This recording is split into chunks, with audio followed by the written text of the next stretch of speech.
শুভ সকাল। এখন বাজে 5টা। আর আমরা কিন্তু সিস্টার এসে আমাদেরকে 4টের সময় তুলে দিয়েছে, কারণ রিমির আজকে আর একটা ওটি হবে।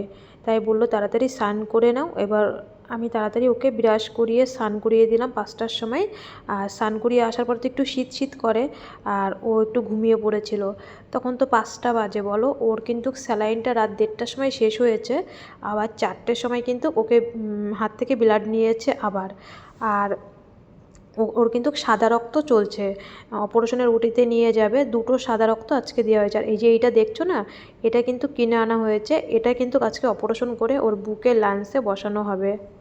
আর এইদিকে সিস্টাররা খুব তাড়াতাড়ি করছে, বলছে ডাক্তার ফোন করছে, ওকে খুব তাড়াতাড়ি ওটিতে নিয়ে যাওয়া হবে। ওর বাপি কিন্তু এখনও এসে পৌঁছায়নি। আর 7টা বাজে। রিমি বলছে মা এটা দেখি। ওর তো জানো সব কিছুর প্রতি একটু কৌতূহল বেশি, তাই রিমি ওটা দেখছিল, ওর যে বুকে এটা বসানো হবে। আর এই যে একটা রক্ত যখন শেষ হয়ে গেছে সাদা রক্ত, তারপরে আর একটা চালিয়েছে, 2টো চালিয়েছে। আর তার মধ্যে ওর বাপি চলে এসছে। একটা শেষ হতে হতে আমি ফোন করলাম যে তুমি কোথায় আছো। বললো আমি বাসে উঠছি, পুরনো সিএমসির থেকে বাসে উঠে আসতে হয় তো, তাই বললো আমি বাসে আসি। এবার 2টো সাদা রক্ত দিয়েছে 2টো। এবার ওকে ওটিতে নেবে। ওর বাপি এসে তারপরে ওকে তুলে ওকে বসানোর পরে আমার যে টেবিলে যা পরিষ্কার থাকে, বিছনা যা গুছাতে হয় সেগুলো আমি করে নিলাম। ওর বাপি ওর দিকটা একটু দেখছিল। আর ওই সুইটা দেখছো না, একটা বড় সুই, ওইটা হচ্ছে ওর বায়োস্কোপি করবে। ওর যে স্প্লিন অপারেশন তো একবার হয়েছে, ওখানে কোনো ইনফেকশন হয়েছে নাকি, ওটা করবে, ওটা বায়োস্কোপি করবে। আমাদের তো সেই রকম টেনশন যে এরকম রোগ তো কোনো দিন আগে দেখিনি, যে বায়োস্কোপি পরীক্ষা করা।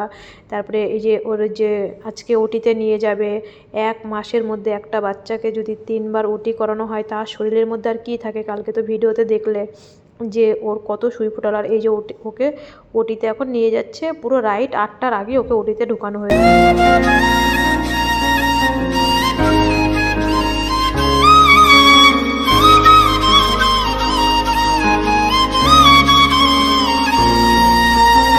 যেন ওটিতে নিয়ে যাওয়ার সময় ওর বাবাকে ভিতরে ঢুকিয়ে দরজা দিয়ে দিয়েছে। আমি সেই ওইরকমই বাইরে দাঁড়িয়ে আছি। আর বলো হচ্ছে প্রায় ওর বাবা 8টার আগে ওকে ঢুকানো হয়েছে ওটিতে। আর ওর বাপিকে 9টার সময় বের করেছে। 9টার সময় যখন ও অজ্ঞান হয়েছে, তারপরে ওর বাপিকে বের করেছে।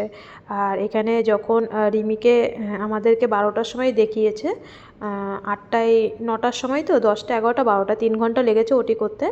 যখন 12টা 10 বাজে তখন আমাদেরকে রিমিকে দেখিয়েছে যে রিমি দাসের বাড়ির লোক ওটি অপারেশন ভালোভাবে হয়ে গেছে, কিন্তু জ্ঞান ফেরেনি।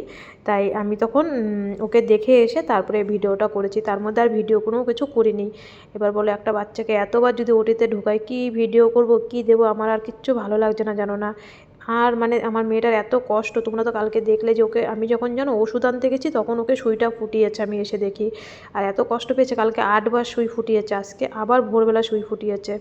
আর ওটির থেকে বের করেছে তখন আমাদেরকে 12টার সময় দেখিয়েছে, তারও প্রায় অনেকক্ষণ পরে 1টার দিকে ওকে ওটির থেকে বের করেছে।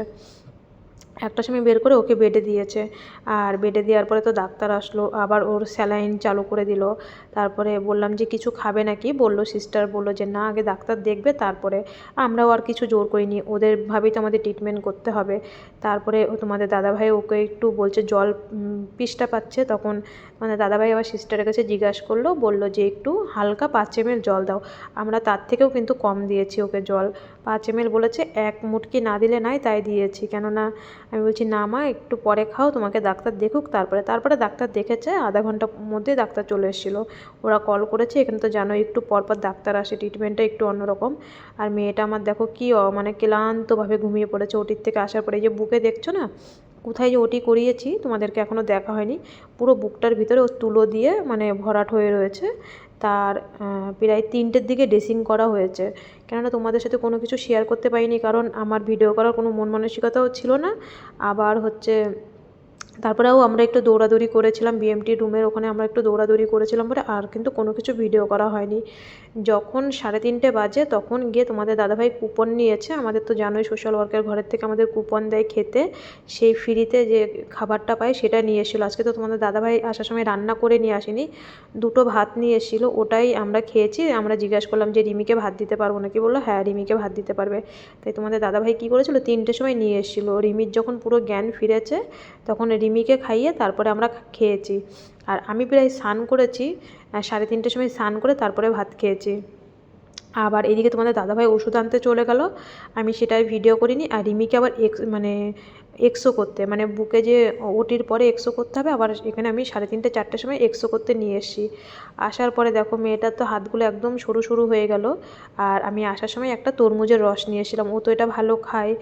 আর এদিকে রিমির কিন্তু পায়ে প্রেশার মাপছিল যে ঠিকঠাক আছে নাকি, ওটির থেকে বের করে নিয়ে এসে তারপরে দেখলো যে না, সব নর্মাল আছে। আর ওই তরমুজের রসটা অল্প একটু ভাত খেয়েছিল, আর কিচ্ছু খায়নি। তার মধ্যে তো ওর হচ্ছে ওই যেটা মুখে ফুলাতে হয় ওটা, তারপরে মাউথ ওয়াশ দিয়ে মুখ পরিষ্কার করতে হয়, গার্গল করাতে হয়। আবার দেখো ওর যে আগের দিন টাক করলো না, ওই বলছিল কি 200 টাকা নিল, তোমাদেরকে বললাম। আর আজকে সিস্টার এসে বলছে আবার টাক করতে হবে, যে যদি কালকে বিএমটি রুমে নেয়, জানি না আজকে নেবে কি কালকে নেবে। তাই বলছিল যে ওর টাক করতে হবে, 300 টাকা চাচ্ছিলো।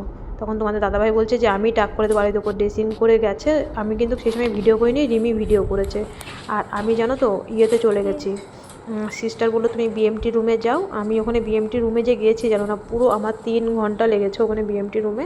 কারণ রিমির কবে কি রোগ ধরা পড়লো, থ্যালাসেমিয়াটা কবে ধরা পড়েছে, কত মাসে, ওর প্রথম যখন ধরা পড়লো কত হিমোগ্লোবিন ছিল, ওদের সাথে এইসব কাগজপত্র যা যা ডকুমেন্টস থাকে সব করতে করতে না আমার প্রায় 3 ঘন্টা লেগে গেছে। আর এর মধ্যে তোমাদের দাদাভাই কিন্তু টাক করে দিয়েছে।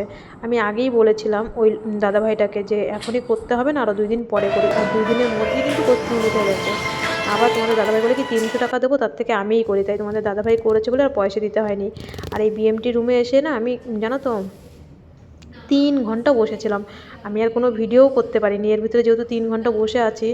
আর রিমির ড্রেস দেবে, মানে রিমির একটা জামা দেবে, ওটা পরতে হবে। আর দেখো জামাটা এত সুন্দর প্যাকিং করা, আমি ঘরে গিয়ে খুলে দেখি। আমি মানে আমরা যে 1 ফ্লোরে রয়েছি, 1 ফ্লোরে গিয়ে আমি খুলে দেখছি যে জামাটা এত সুন্দরভাবে এতভাবে ভাঁজ করছে। তারপরে রিমিকে স্নান করিয়ে আবার ওই জামাটা পরানো হয়েছে। তারপরে কিন্তু আমি আর কোনো ভিডিও করিনি, কিচ্ছু করিনি।